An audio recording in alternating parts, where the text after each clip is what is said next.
Close your eyes, come to me, feel alright. Just dance with me all through the night. Turn it out, close to you. I feel good, 'cause I just don't feel like you. Give it to me, baby. Feel alright, I feel good. Just want you to step with me, dance with me, here with me, feel alright. If you have partaken in my channel to any remote extent, then you might know that I have a love-hate relationship with the Dark Souls games. I lean towards the love side of things for sure, but I can't deny my absolute disdain for some of the design decisions that plague some of the games, and essentially the entirety of Dark Souls 3. But Demon Souls, Dark Souls 1 and 2, and Sekiro still remain among some of my all-time favorite games.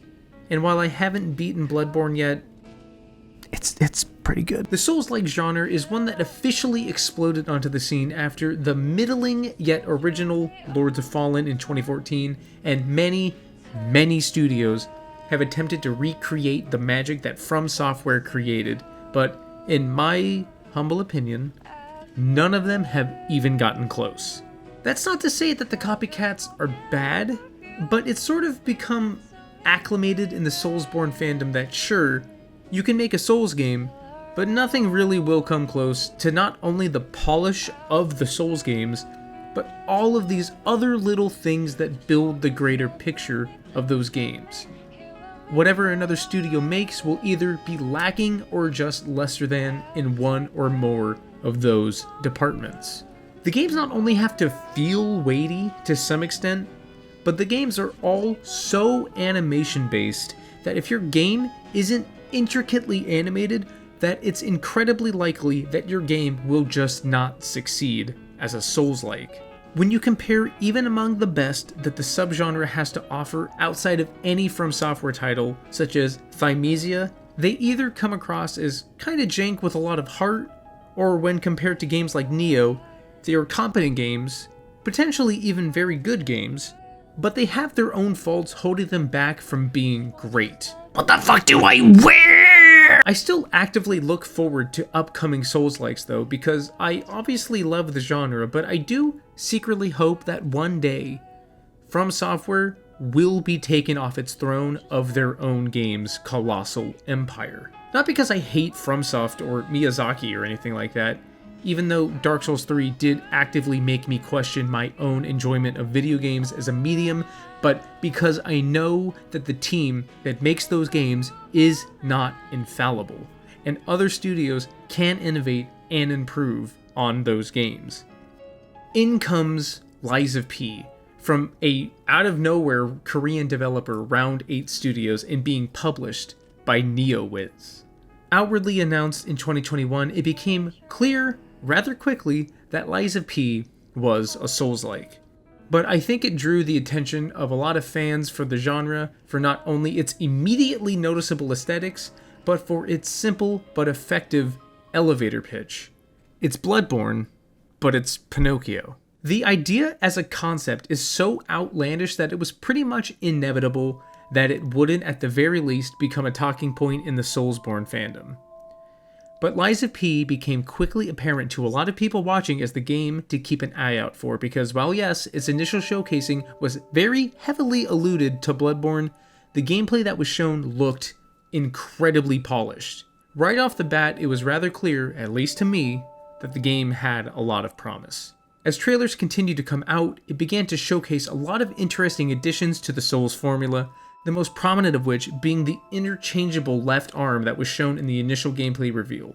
Myself and a lot of other Soulsborne fans included were immediately intrigued, but we all had our doubts, especially because the only other game that Round 8 Studios have to its name at the time of the release of this video is an MMO reboot called Bless Unleashed that has mixed reviews on Steam. The studio really had to showcase its talents on the game to impress because their pedigree isn't really there. But now, nearly 2 years after its initial announcement, a demo has released for Lies of P, and I can safely say, without a doubt in my mind, that Round 8 Studios knows what the fuck they're doing. I firmly believe that if the game's quality showcased in this demo can sustain itself through even just most of the game, Lies of P will not only be the best Soulsborne game not made by From Software, but it has the potential of being the first game, at least in my eyes, to truly surpass any of the Titans titles. First of all, the demo is long. My first run of the demo clocked at nearly 4 hours, partly because it was bad, but also partly because it's just a long demo. It was so long to the point where I thought the studio accidentally pulled a Yakuza 6 and just gave me the whole game. The demo consists of 3 whole bosses and gives full access to the leveling system and gives enough taste of how the character builds can go. Second of all, there are just so many little quality of life things that are implemented here that From Software could learn a thing or two from. Whether it's having elevators reset on death, are you kidding me? To your souls that you lose during a boss fight being placed right before the arena, all the way down to a little drop bar that tells you how many souls are waiting for you at your last point of death, so you know how many you just lost when you get bukkakied on by some random enemy and you can feel bad about yourself. Third of all, the game is, without question, ripping off Bloodborne and the Souls games to at least some extent. We can all agree on that, but you would be stunned to find that the game utilizes a lot of tweaks and additions to the gameplay, mainly in its combat systems, that not only make it feel different enough from Bloodborne and any From Software game to not feel derivative, but the team at Round 8 has actively found a way to add many tweaks to the combat system and somehow manages to make it, 1, not feel even remotely overwhelming, 2, combine systems to make it constantly engaging, 3, never allows its combined systems to overlap themselves in execution, and 4, most amazingly, improves on From Software combat. From Software games, while mostly great, have a relatively frequent problem in its combat design, or at least in its execution of that design. However, Sekiro is a golden god amongst us and does not deserve to be in this conversation. Lies of P takes a bunch of established ideas and concepts that are already in From Software games and says, yeah, okay, fine. But what if, and at least at the time of this demo, makes all of those questions much more interesting, much more engaging, and so much more cohesive when cobbled together to make its combat loop the peak that the genre can offer you. Did you think the durability mechanic in the Souls games was a little bit underwhelming and somewhat annoying, or just completely pointless? Well, have fun with it being something deeply involved throughout the game, as you get rewarded for keeping an eye out on it, and something you also get punished for forgetting. You enjoyed the variation of weapons that the Soulsborne games gave to you? Well, have fun combining specific blades to specific handles that each give their own stat bonuses and weapon arts, as well as movesets tied to certain handles, which gives seemingly endless combinations of weapons to mess around and experiment with. You enjoyed the aggressive nature of combat that Bloodborne incentivized with its rally mechanic? Well, have fun with it coming back in the form of blocking. Take less damage and retaliate back to get some of your health back with each swing of your weapon, which, by the way, just also happens to recharge your Estus Flask equivalent once you run out of charges for it, which is a constant incentive to keep you engaged in combat even more so than Bloodborne. You like the parry mechanic of Sekiro? Well, have fun being rewarded for understanding the perfect parry system by not only an incredibly satisfying oomph, but unlike just standard blocking where you still received some damage, a perfect parry will actively negate all damage given to you, as well as, if you can understand the mechanic well enough, you break the enemy's weapons! There's even a spin on the poise system in Dark Souls where if you can keep the enemy on edge long enough, either by attacking or perfect parrying, they become what the fuck is this name? They become groggy available. Oh, the groggy system! I fucking love the groggy system so much. Which essentially just boils down to them being stunned and allowing you an ample opportunity to get in an incredibly satisfying visceral attack and deal massive damage. All of these little tweaks work well in conjunction and really helps focus the game's combat and makes it feel legitimately cohesive, despite the fact that the dodging mechanic seems a little bit lacking in terms of effectiveness. But even with something that you'll find later in the game, that is something that you can improve if you so desire. But to be honest, I don't really care. More Souls-likes needs to stop pushing iframes. You can at me if you disagree. You're actually just wrong. What a lacking dodge system means for combat is, unlike most of the Souls games, you have to be much more engaged with each enemy. It's not just understanding where in an attack you'll be free to dodge, but instead you're more or less planted in place and have to read an entire moveset. It's less, oh, they're attacking, I'm just gonna dodge now, and more, this attack chains into this attack, so I have to block, and then dodge here. I think that this, on its own face, makes the game one to actively look forward to. But what is a Souls game without its other quintessential key aspects? Boss fights and level design. I'm obviously going to keep this aspect of the video somewhat brief, because the boss count in the demo is rather low, and the amount of locations you explore in the demo is rather limited, and I have to keep this video somewhat constrained because it's only just a demo, but I have to stop gushing about how much I fucking love it. But both aspects are greatly showcased in this brief gameplay window.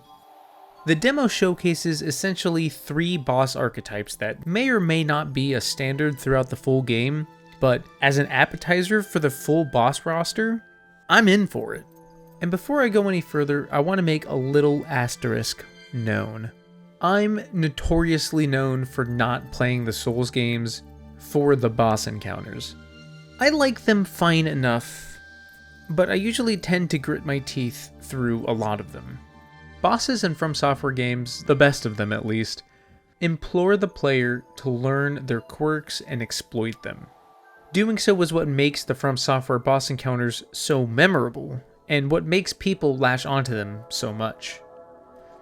That feeling of knowing that you can best the boss at its own game despite all of the deaths that you face, and understanding what makes them tick, potentially getting closer every time, and especially on the runs where you falter more than you'd like to mention, all the way until you get to that eventual fight where you just barely find victory. It is a feeling of pure euphoria. And it's that feeling of being helpless, but persevering and pushing through and finally finding that victory that makes Dark Souls and its From Software brethren so famous. And on top of all of that, it's a hard balance to find between excellently designed boss encounters and frustrating ones.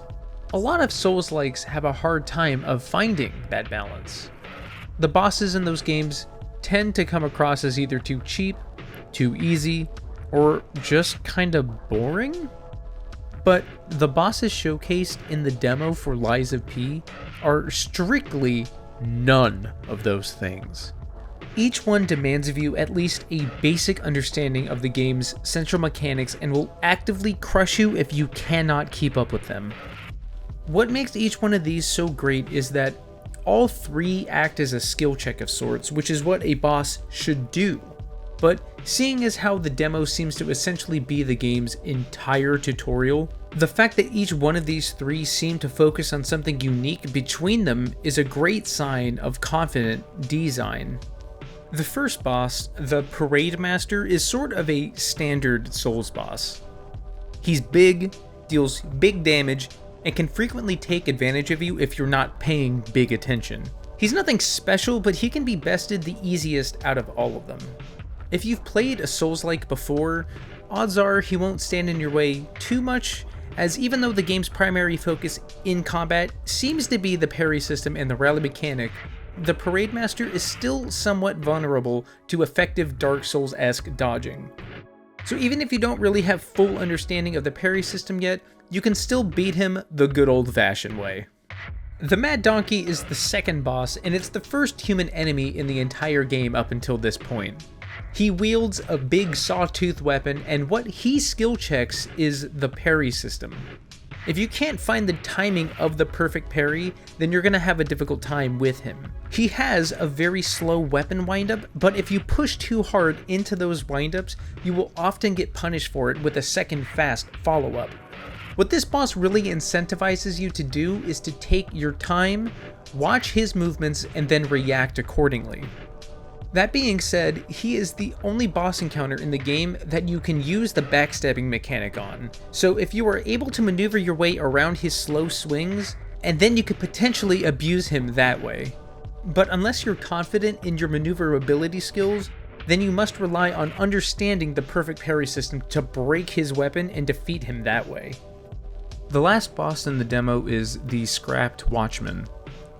This boss is essentially an overall skill check, confirming that you've learned everything the demo has taught you up until this point. While pretty much just another standard boss, this guy is incredibly aggressive, often having a several attack chain combo and introducing elemental attacks to the player. There have been elemental based items that enemies have been throwing at you up until this point, but this is a real test of how to deal with it. Blitz seems to work more or less like Bleed in other games like, I don't know, a little game you may have heard of called Dark Souls, where you can build up a certain level of damage until the element procs and you deal significantly more damage afterwards. The fact that this boss can practically 3-shot you while Blitz is triggered means that you have to be on edge at all times. It's also worth noting that the relentless nature of this guy means that dodging is practically no longer an option.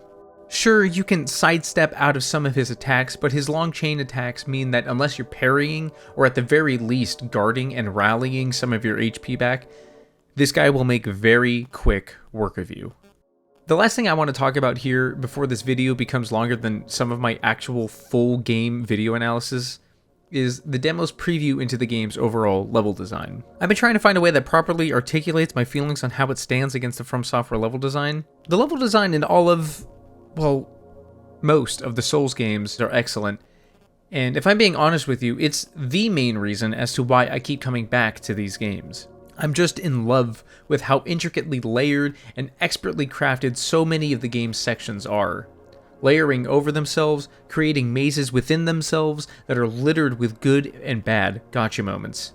Each area in the Souls games, no matter if it is or isn't, feels like a dungeon.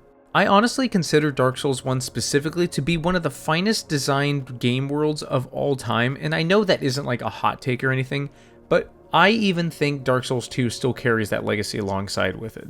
Lies of P, at least the demo at the moment, is what I like to call simple but intricate.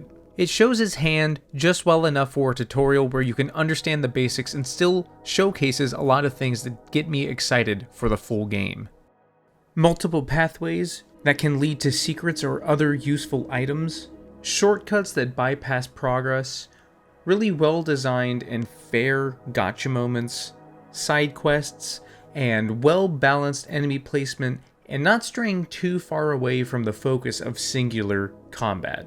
The care and craft gone into these opening levels of Lies of P really demonstrate the team's understanding of what not only makes these games fun to explore, but exciting to experience.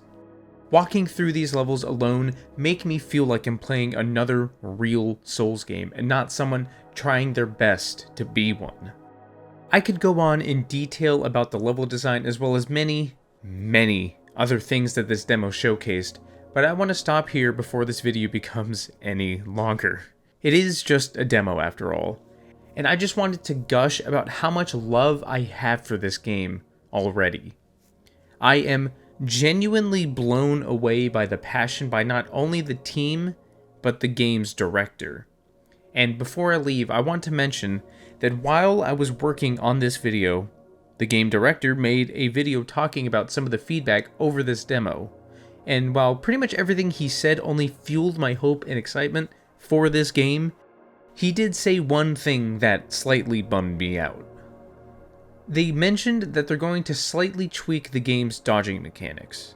Given the feedback that I've seen, presumably more towards a traditional Souls-like feel with more forgiving iframes, and while I don't think that's necessarily a bad thing to work towards in the game like I mentioned earlier, I think that just flat out improving the dodge system is actually a wrong move.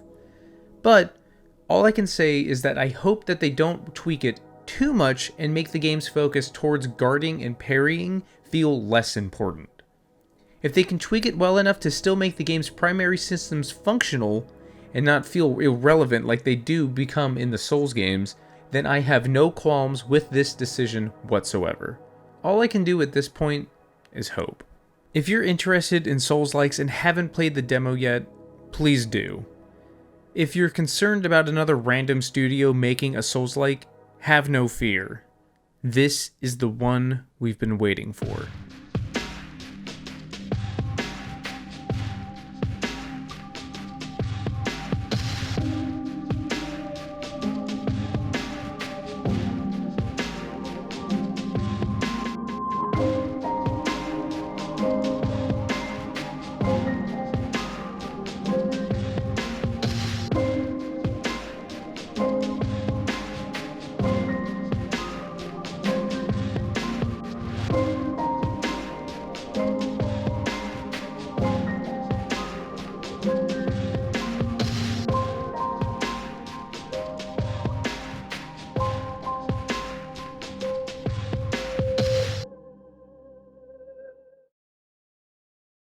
Tomato is a fruit, but it also a vegetable.